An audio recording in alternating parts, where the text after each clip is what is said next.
रविवार जगतसिंहपुर जिला तीर्तोल निर्वाचन मंडली बिरिडी में बीजेपी महामिश्रण पर्व और बंधु मिलन कार्यक्रम अनुष्ठित हो जाइछि।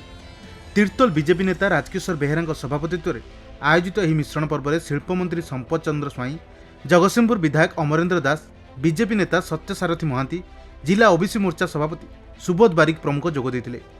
बीजेडी गड़ साजिଥିବା बिरिडी ब्लॉक एवं जनशून्य हो जाइछि।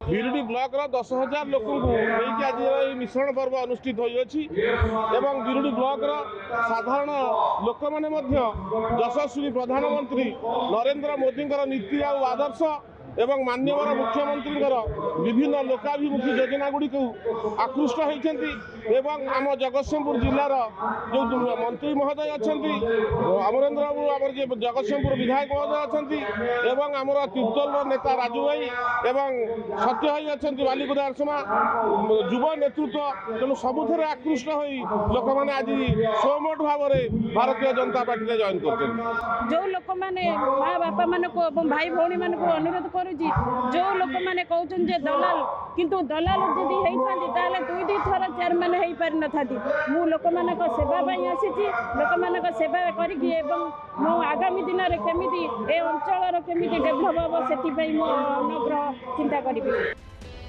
किछि दिन पूर्व ब्लॉक अध्यक्ष बीजेपी रे सामिल होगा पर हजार हजार बीजेडी कर्मी को बीजेपी रे सामिल करछन्ती, जहाँकि वर्तमान बीजेडी गड़ को सफा कर दी। आगामी पंचायत निर्वाचन को आखि आगे रखी जिला को बीजेडी मुक्त कर बीजेपी साम्राज्य करने प्रयास बोली सभारे शिल्पमंत्री कहते। आगामी दिन में सबु ब्लॉक रे मिश्रण पर्व अनुष्ठित होब।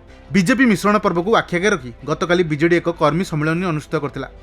बीजेडी शिविर में जो सबु कर्मी थिले आज आसी बीजेपी रे सामिल होइछन्ती। लोकों काम करूँ जेहेतु आम दिन राति लोकों परिश्रम करुचु से पंचायत इलेक्शन आसू म्युनिसिपालिटी इलेक्शन आसू आमर दृढ़ विश्वास लोकों आशीर्वाद भारतीय जनता पार्टी प्रति रही। आज जगतसिंहपुर जिलार बिरिडी ब्लॉक रे भारतीय जनता पार्टी रे विजु जनता दल एवं अन्य दल परित्याग करी हजार हजार कर्मी आज भारतीय जनता पार्टी रे सामिल हेले। गत किछि दिन तले बिरिडी ब्लॉक रो चेयरमैन जिला परिषद एवं पीआरआई मेंबर राज्य कार्यालय रे राज्य सभापति उपस्थिति रे दल रे समस्त मिसिथिले।